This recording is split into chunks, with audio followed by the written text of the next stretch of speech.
Part 25. The Unlettered Prophet. Pre-Islamic Arabia was at the pinnacle of linguistic prowess. The poets of Mecca were masters of the Arabic language, and their reputations preceded them. Society revolved around the use of language and poetry, from media and politics to entertainment and leisure. The most eloquent poets were the most influential and respected figures. The greatest poet of them all was Al-Walid ibn al-Mughira, the chieftain of the Banu Makhzum and father of Khalid ibn al-Walid. On one occasion, the Prophet was reciting the Quran in front of the Kaaba, and Al-Walid ibn al-Mughira finally had a chance to listen properly.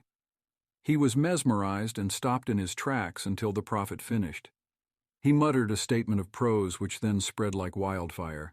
By Allah, there is no one amongst you more knowledgeable in poetry than me, neither the meter of Rajaz, nor the form of the Qasida, or the poetry of the Jinn. By Allah, what he is saying does not resemble any of these, and by Allah, the speech he utters has a certain sweetness and charm. The upper part is fruitful, and the lower part is well-watered and abundant. It supersedes, and nothing supersedes it, and it crushes whatever is beneath it. The people of Mecca began to panic.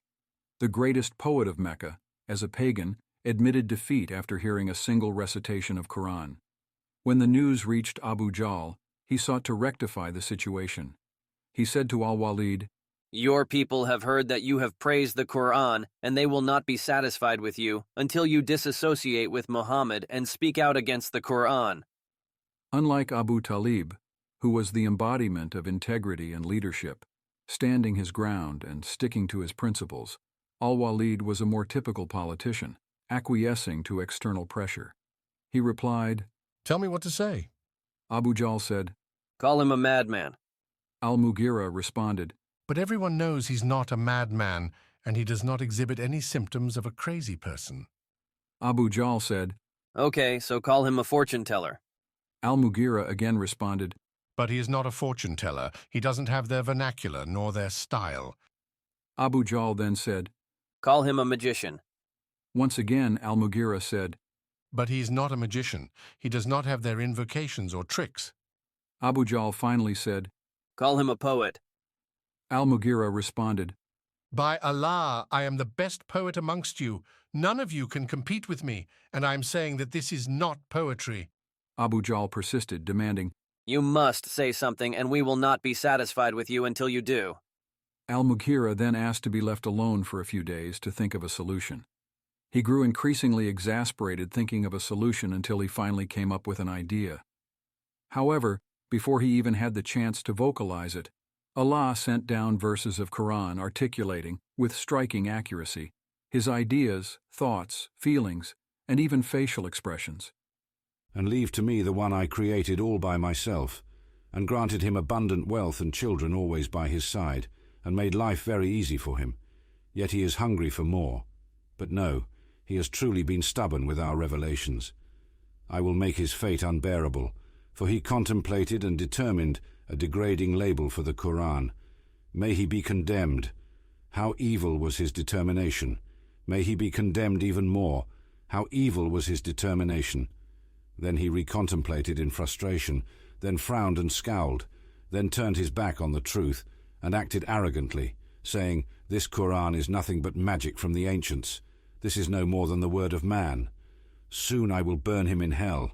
And what will make you realize what hell is? It does not let anyone live or die, scorching the skin." Surah 74, verses 11 to 29. It is only befitting for Allah to send down some of the most powerful verses in the entire Quran in response to Al-Walid, who inevitably died a pagan despite both his children eventually accepting Islam. The Quraysh would also challenge the Prophet to produce a miracle. This occurs in many instances, one of which is narrated in Surah Al-Isra. They challenge, "We will never believe you until you cause a spring to gush forth from the earth for us, or until you miraculously produce a garden of palm trees and vineyards, and cause rivers to flow abundantly in it, or cause the sky to fall upon us in pieces, as you have claimed, or bring Allah and the angels before us, face to face, or until you have a house of gold, or you ascend into the heaven. And even then we will not believe in your ascension until you bring down to us a book that we can read. Say, glory be to my Lord, am I not only a human messenger? As to why Allah did not reveal the miracles they asked for, it is because He revealed the biggest miracle of all, the Quran. Moreover, it is clear that they were demanding miracles out of arrogance, not sincerity.